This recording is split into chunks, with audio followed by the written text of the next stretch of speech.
If you're just now tuning in, hit the like, hit the subscribe, and hit the bell. GMS fam, the green room. Let's talk about it.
Hey, yo, GMS fam, the green room. Welcome to the GMS show. I am your host. How are y'all feeling today? How y'all doing today? It is the weekend, man. Got to try and get into some good spirits, man. I really hope everybody's doing well. Everybody is doing great on this Friday evening. It is 2 p.m. out here in Minnesota. Listen, man. You know, we start out every show with peace, love, positive energy, and good vibes, passing it forward, hoping that you pass it along as well. And I want the GMS fam to tap into that live chat as we get this show started today. I'm not going to keep y'all long, man. Not going to keep y'all long. We do got 3Gs later tonight at 8 p.m., so you don't want to miss that. Just want to skim over a few things that's been going on the past couple days or so. Get y'all opinions on it as well. So tap into that live chat. Let me know you are in here. Shout out your city. Shout out to Endeavoring. I see you. King Lukey is in the building. Will Stumbling is here. Ronnie Forrest is here. How you say that? Cabarius. Cabarius? Is that how you say it? Cabarius? Cabarius. I see you. Vale is in the building. Clot is in the building. Bomba Clot. Smoke some. Yeah, you definitely right. I will. I definitely will at some point in this stream. Now, we have to start out the show with some sad news. Comedian DC Youngfly, the mother of his 3 children and his fiance, has suddenly passed away tragically in Miami after what it seems to be after a surgery or what they call a mommy makeover. Something that's been popular for a little while now. You know, after certain women have kids, they want to, you know, in certain areas of the body that, you know, may not rejuvenate or come back the way it used to, they decide to go and get the mommy makeover. And it tends to be a toss-up of how it may turn out. And this is speculation. I don't know if this is true or not. That's the word that's going on because of the fact that she actually recently posted a picture. A doctor, plastic surgeon, posted a picture with her in Miami, you know, saying basically, you know, saying that she was getting ready to have surgery and all this other stuff. And, you know, it had a tragic, very tragic ending to it. And it's a bigger conversation surrounding this because I see people, you know, of course, it's going to be the people that say, why are they doing this? Why are you going to get your body done? And ain't no point in doing it. It's a shame and all this other shit. And it's like, this is the world we in right now. The image of perfection, what we think we supposed to look like instead of who we look like. And people have these major insecurities. And when you have money and when you have the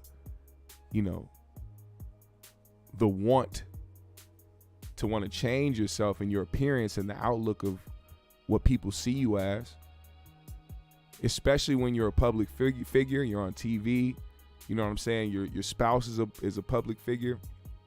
There's like these things that people hold on to, these stereotypes and these insecurities where they allow themselves to go under the knife and change certain things about themselves.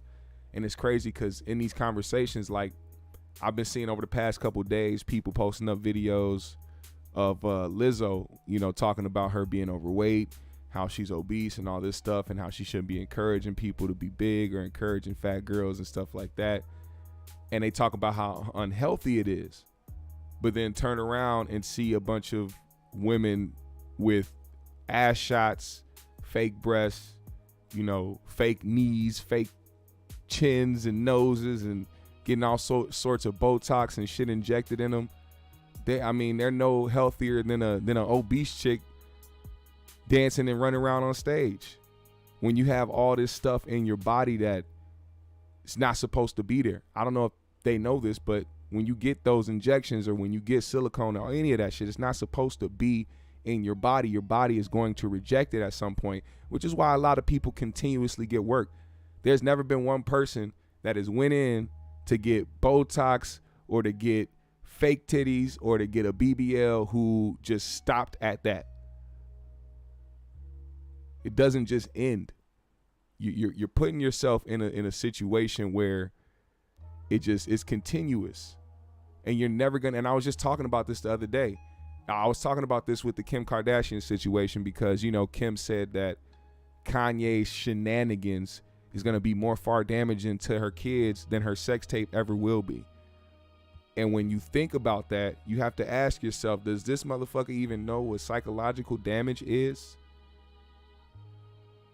Like, fuck the sex tape. Let's just say they don't give a fuck about the sex tape because they are being, groomed into thinking that that's something that was a mistake and that it'll never happen again type shit. Let's just say that and move the sex tape aside. They have a whole entire family filled with work done. Every single one of them. Kim, all the way down, all the sisters, the mama, the goddamn Bruce, Caitlyn, whatever you want to call him. I don't know. That motherfucker's hopping the fence right now. We don't know if he really want to be trans or not. Matter of fact, side note, I said that shit. And motherfuckers tried to come at me sideways, pause, when I was like, as soon as I found out that the motherfucker was trying to turn to a woman, I said, Bruce is lying. This shit is for the show. This shit is to boost ratings. This shit is just to keep motherfuckers on the Kardashians' radar. And it's just going to be some shit that's going to blow up. And they know that for the next 10 years, motherfuckers going to be talking about Caitlyn Jenner. I knew it then, and I still hold on to that opinion right now. Because this motherfucker's going against the very people that he was all thanking and all appreciation and gratitude for showing them love for becoming woman of the fucking year. Hypocrites. And delusional. A lot of older white folks is delusional. It's weird. But I digress. The psychological matter of it is when you have to tell your child when they come to you and feel like they ugly because they look how they supposed to look, but they looking at the rest of their family as built up plastic, perfected by a surgeon looking ass motherfuckers, and they got a real, oh, I don't look like mommy. I want to look like mommy, or I want to look like my auntie Kylie. I want to look like my auntie Chloe. Imagine when they kids grow up and see an old picture of Chloe. This is you? Auntie, this is you? What? This can't be you. This looks like OJ. This can't be you. It's like, I don't want to make a joke out of it because this is a serious moment, but it's real shit. We have to lead by example. And You know, granted, it's not like she went just to go and get like a BBL. She was just trying to do all that shit. But even then, it's still just going under the knife to fix certain things about yourself when you're perfectly fine.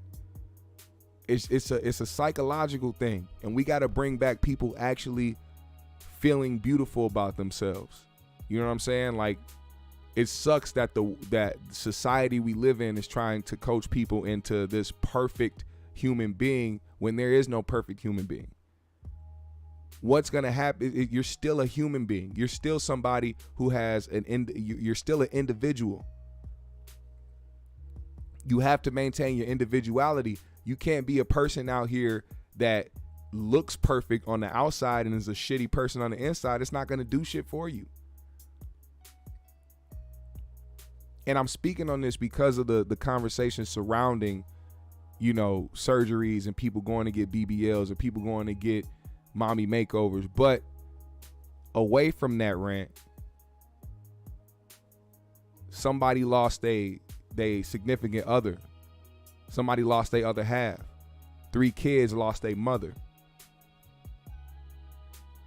And to only focus on the fact that she went to go and get surgery or this possibly being the cause, instead of the humanity of it all, and just simply, you know, sharing in the remorse and the grievance of all this happening. I think it's even worse because when we see people who are comedians deal with heartbreak or deal with hurt, I think it hurts even more because we're talking about somebody who we know is used to making people laugh on a daily basis.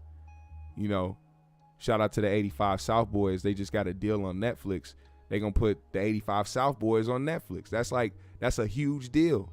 It always seems like when something big happens for somebody, tragedy strikes in some of the worst ways, man. So I can only send my prayers out to DC and his kids and his family, Miss Jacky Oh's family and all her loved ones, you know, the Wild 'N Out crew, everybody that, you know, has came into contact with him. I've seen a lot of people, you know, show their love because a lot of people respect DC.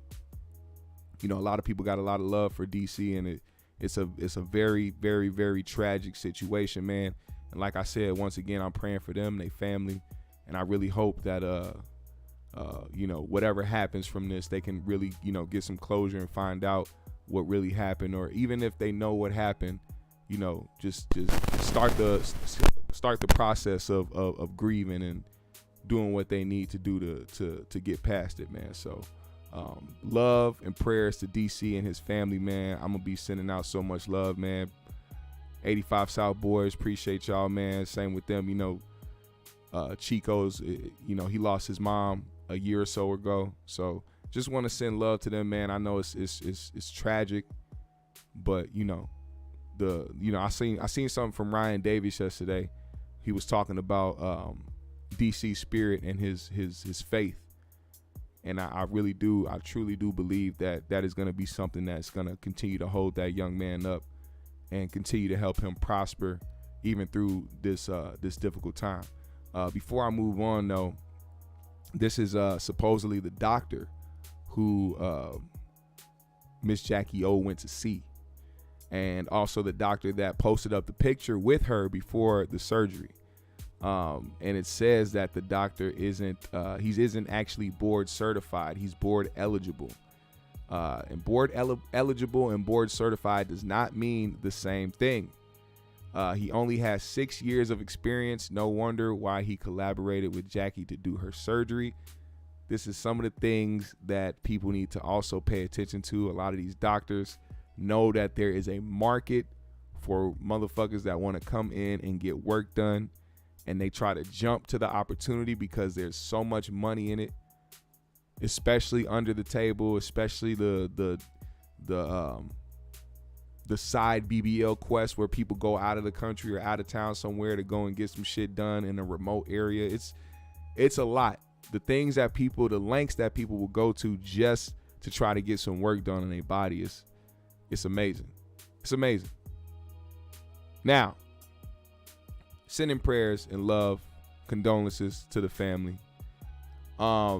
moving forward, Skip Bayless and Shannon Sharpe. A lot of controversy surrounding their names right now. Shannon Sharpe has, I guess his contract is up with FS1. They are officially cutting ties with Shannon Sharpe at the end of his term, which will be at the end of the NBA Finals. So when the finals are wrapped up, Shannon Sharpe will no longer be a part of Undisputed. There's been a lot of speculation surrounding it, and one thing that people found out during this time, which of course Twitter is a lovely place for people to kind of slip up and show how they really feel. But once again, the likes have taken over the narrative, which was Shannon Sharpe's Twitter page. On his official Twitter page, he liked some tweets that kind of insinuated some things of why he's separating from Undisputed. One of those tweets happened to be of someone saying that Skip was jealous of Shannon's success. Now, this sounds a little familiar.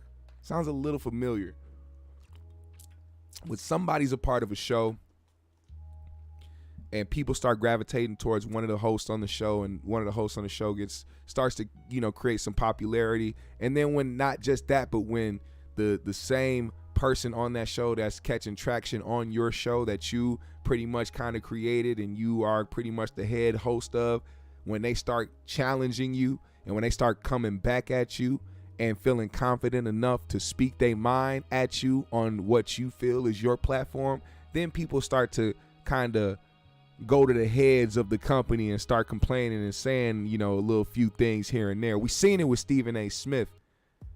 He did it to Max Kellerman. I don't know if y'all remember that. But Stephen A. Smith went to the higher ups and said, I don't need this white man trying to outshine me. I don't need this white man trying to outshine me. It is my show. I am Mr. First Take.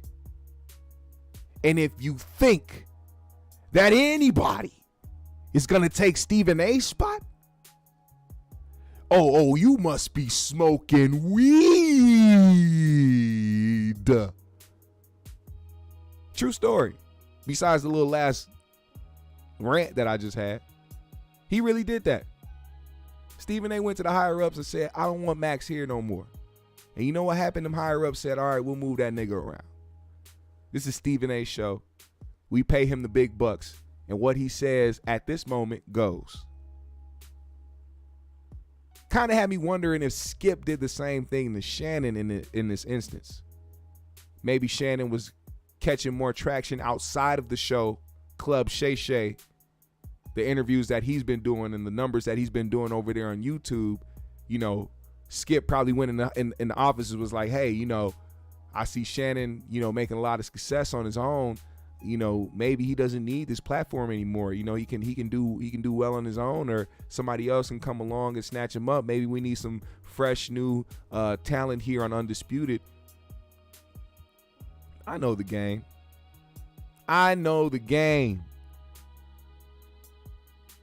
But what I do think is good is Shannon leaving. Because once you get to this point, there's no returning. Still playing at a high level at 45 when you had to stop at 35. Yeah, that's what you do. That's the point. That's what you do. Every time I call something into question, I'm jealous. No, Skip, I did what I did. I never said you were jealous of Baker Mayfield. Skip, I did what I did. You make it seem like I was a bum. I'm in the effing Hall of Fame. Okay, I got 3 Super Bowls. So what? So what? He's way better than you were. I'm better than you. Better. Skip, what is that? That's so disheartening to listen to.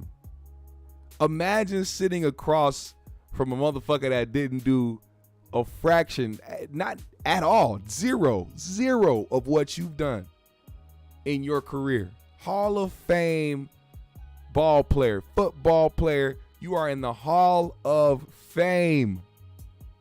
And you sitting across a motherfucker telling you that you wasn't shit.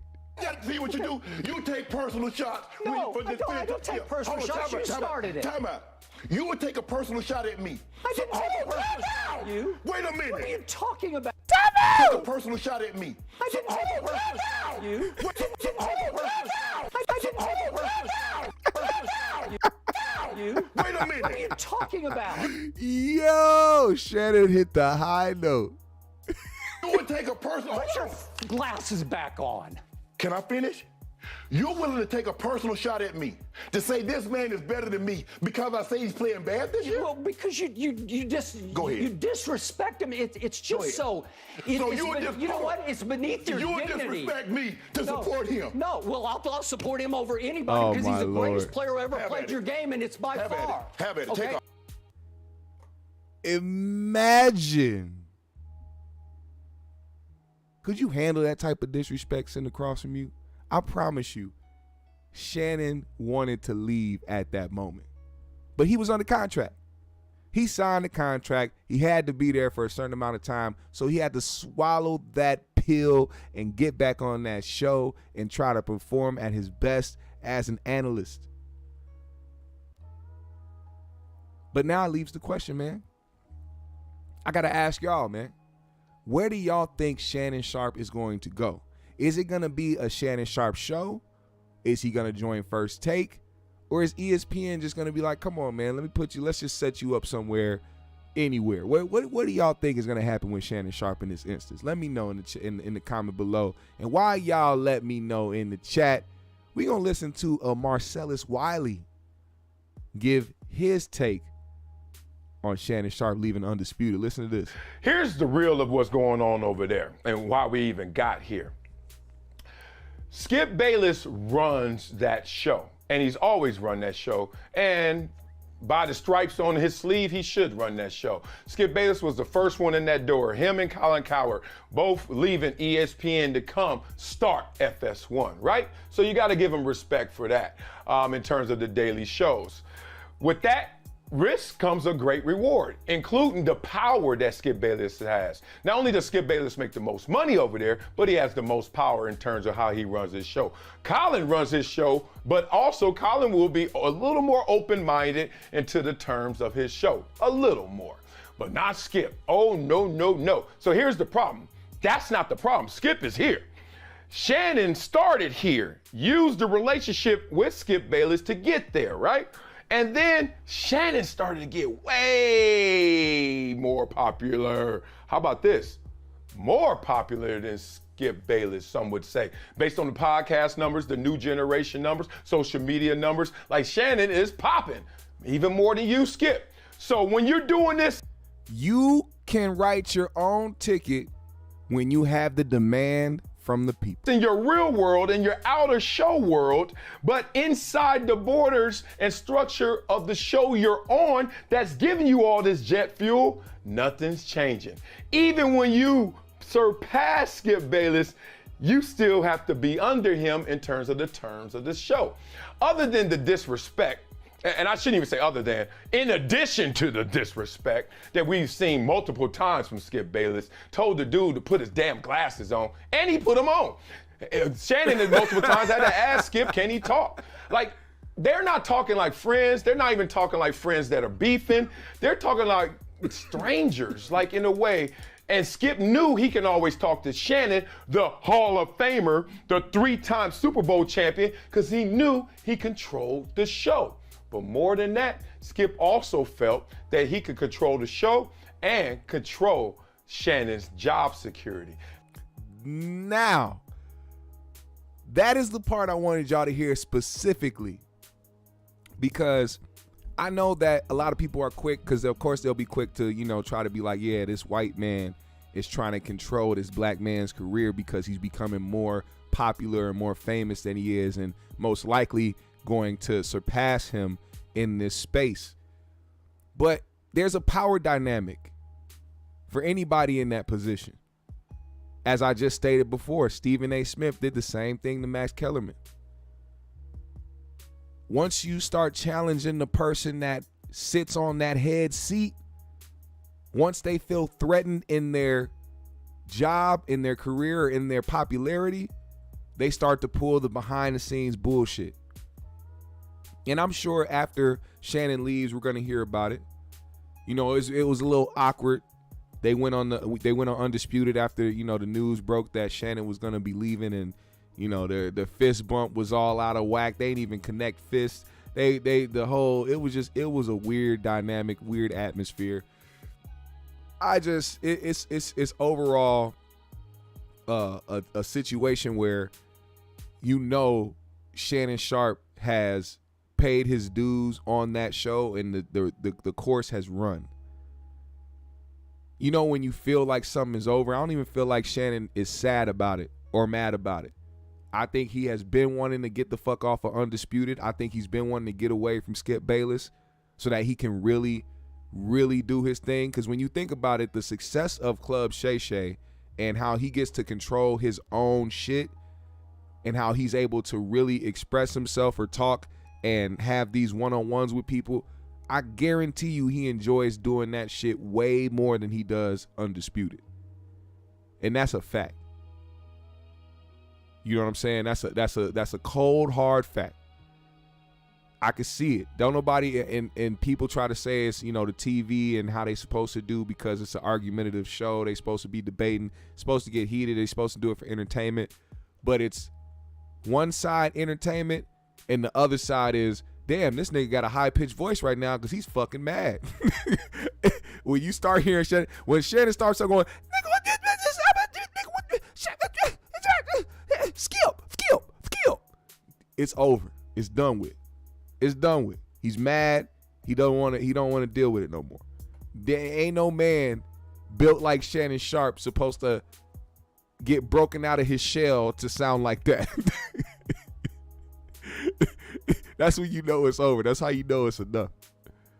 Now, let's hear a little bit more of what Marcellus said. Listen to this. That's why this has now come to a head, because Shannon finally just smelled the roses. Finally just took a big inhale and was like, dog, why do I have to deal with all of this? We have the incidents, obviously. We know when we went back to the Hamlin tweets. We know we got the incidents with Tom Brady. We can go through that, but watch my old video 4 months ago if you want to know about all that. What I'm telling you right now, and I am not a prognosticator like an expert. I can't just predict this stuff. But I can look at simple, tried truths. I can look at human emotions and relationships and simply just come to a summation. This wasn't hard to figure out if you had the proper information. Because I used to work there, I was privy to that information that most of you guys weren't. So putting this all together, what happened was there was a power struggle. There was a power dynamic that shifted right before their very eyes, and they didn't want to adjust to. And I say they because I'm sure that Shannon wanted to adjust it. It's just Skip was stuck in his ways. So now Skip is going to be stuck without the uber popular co-host named Shannon Sharpe. Here's the real. He's got a point. He's got a point. And him being an analyst himself and being a part of that space, I take his word for it, just knowing the power structure and how the dynamic is. That's just how it goes, man. Motherfuckers is sneaky. And honestly, when it comes to power and money, race plays a part, but not as much of a part as greed. Greed is a motherfucker. And anybody can turn on you for greed. Anybody. Watch who you trust out here. Now, quick update, man. It's crazy. It's crazy. I don't know what to believe out here in these streets. I really don't. But now, after Jamie Foxx's daughter, Corinne, a couple weeks ago, informed everybody that Jamie Foxx was doing well, that none of the shit that was being reported actually was factual. He was playing pickleball, and there was a big announcement coming for a project or whatever the case may be. Now, all of a sudden, the internet has picked up the story that Jamie Foxx is now partially blind and paralyzed.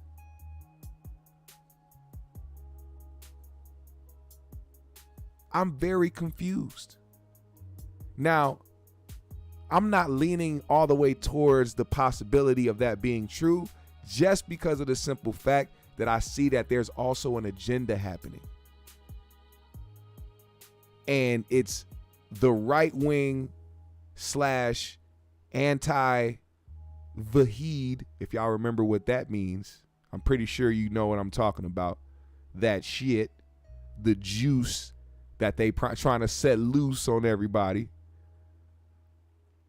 They claiming that that is the reason for his decline or his medical issues, and now claiming that he is partially blind and paralyzed. Now, once again, we don't know this information to be true, but because somebody shared this information and it caught traction on the internet, now it has become a story, and now he is trending on this platform.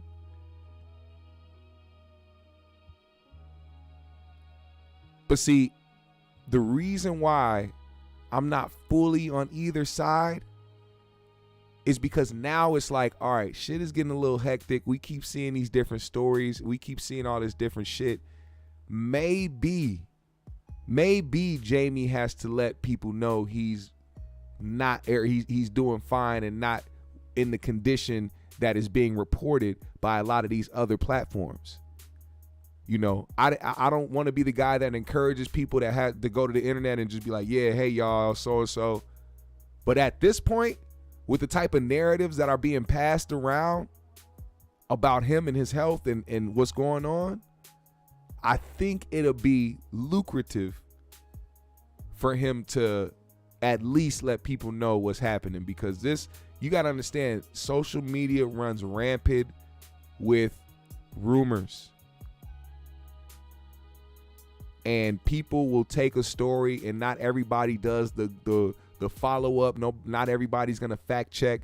They just see shit and they run with it. I can't tell you how dangerous that is, but of course, we've been living in that world forever.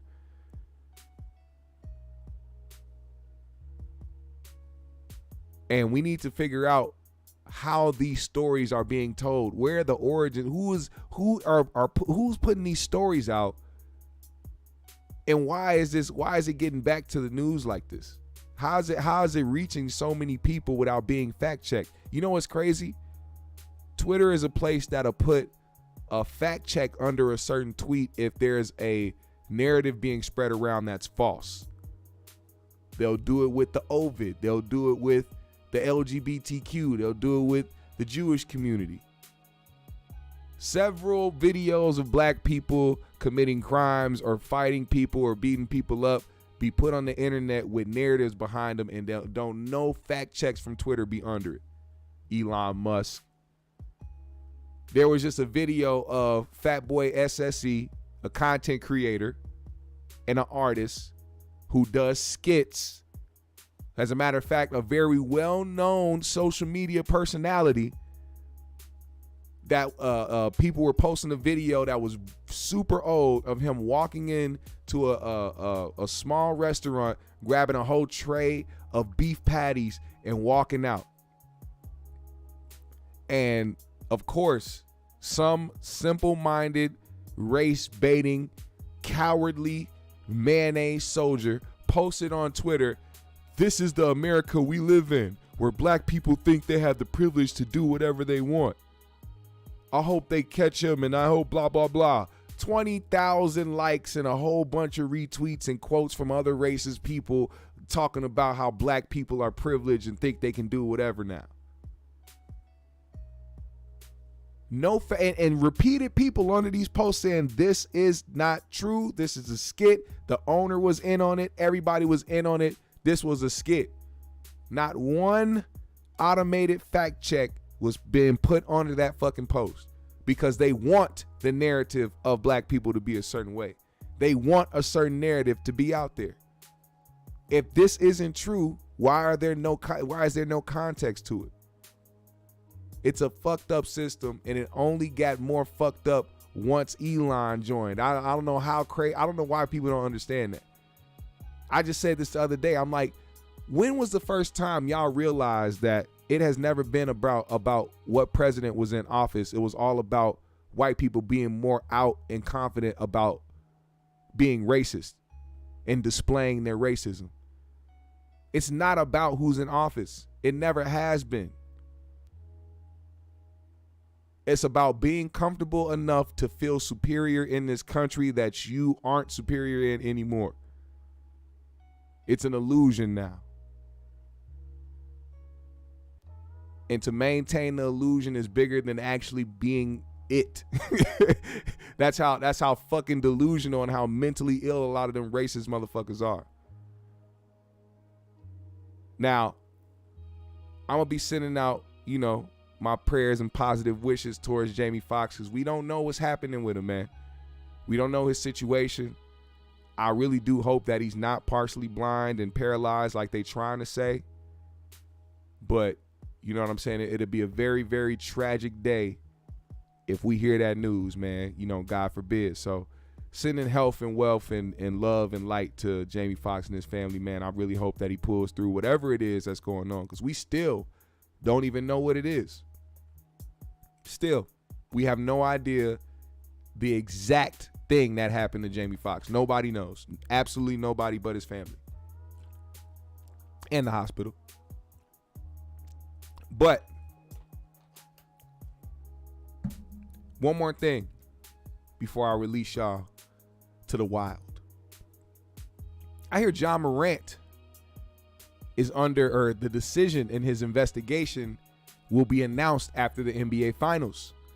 Apparently, the NBA commissioner, Adam Silver, the alien who took over the NBA, says they have uncovered additional information on John Morant and have made a decision on the investigation, but will announce it after the NBA Finals. Listen to what he said here, and let me know what you think.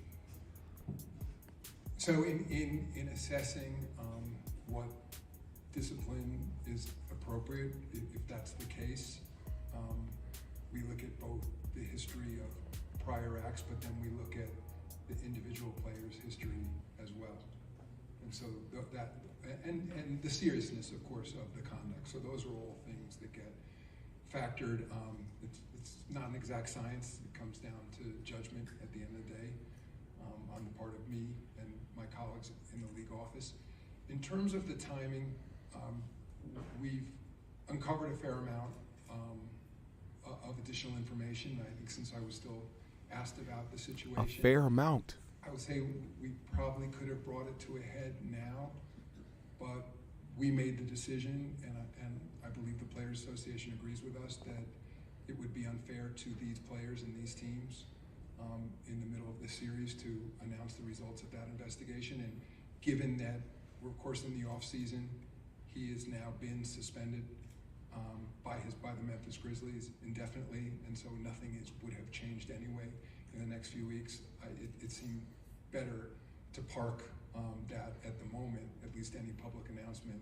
And my sense now is that shortly after the conclusion of the finals. Hold the ever-loving hell the fuck up. Did he just say that? Whoa.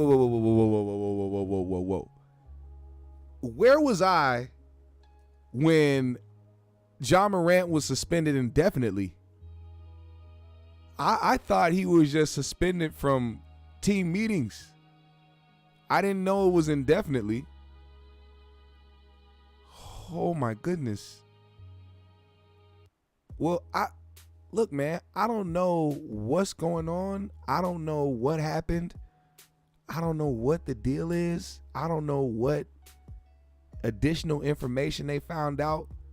But if I can take a guess, I would say that Ja put himself in a situation where he is affiliated with a group of individuals who rep a certain side of a certain structure, and they don't want that in the league. Speaking of not wanting some in the league, will y'all look at Adam Silver? Look at Adam Silver and tell me this man is not an extraterrestrial. Look at Adam Silver and tell me with a straight face that he is not an extraterrestrial. When we talk about the galaxy, when we talk about this universe, when we talk about light years and light years from this planet, you can't tell me that you won't find a colony full of extraterrestrials that look like Adam Silver. This is terrifying. The fact that we have an alien being living amongst us, running the National Basketball Association, is astounding.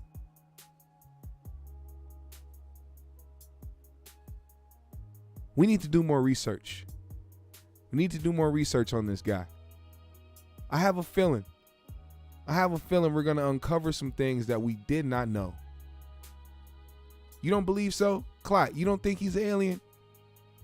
You don't think he's an extraterrestrial? Why don't you think so? Huh? You don't think this man is extraterrestrial? He said he's an AI. The first AI generated owner.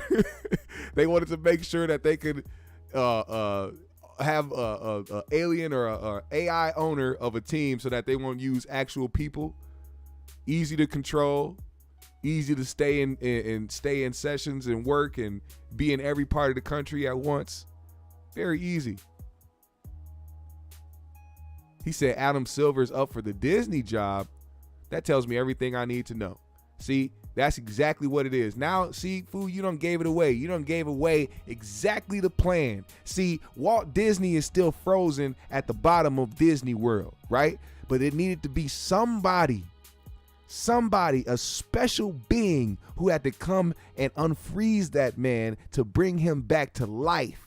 See, you can't just unfreeze somebody and then they just, no, you need a special extraterrestrial being to come lay hands on the frozen body that has been frozen for decades.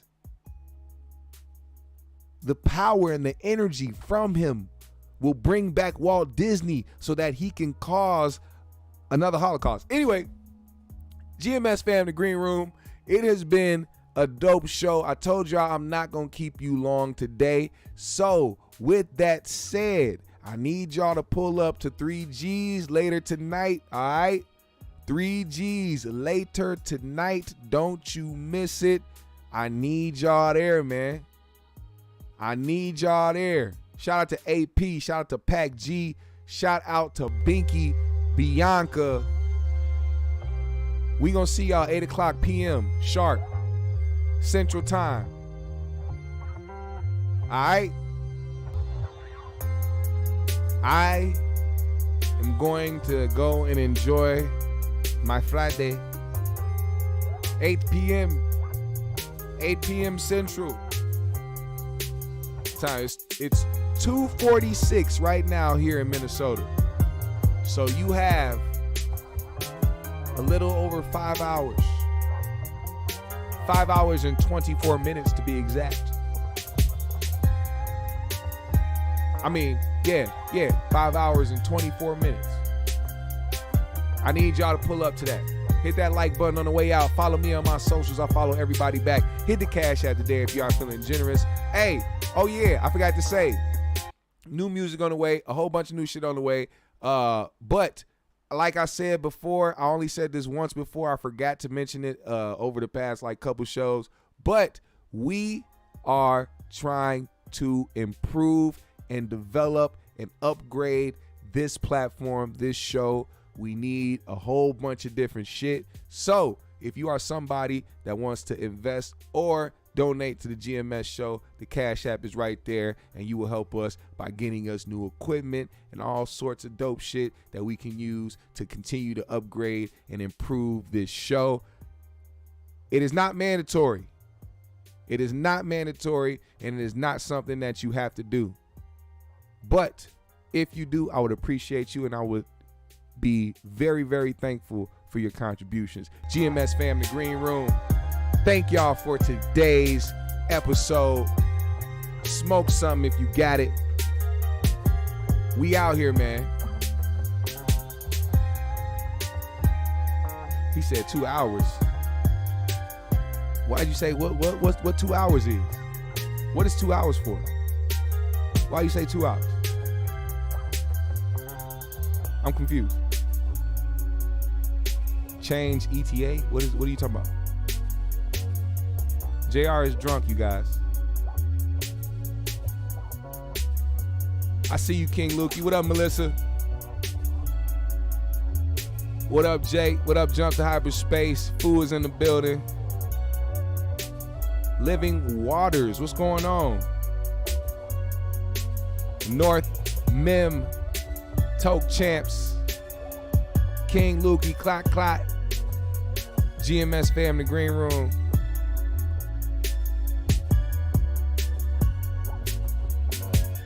Vel is in the building. All right, man. I'm finna smoke something. I hope y'all do too.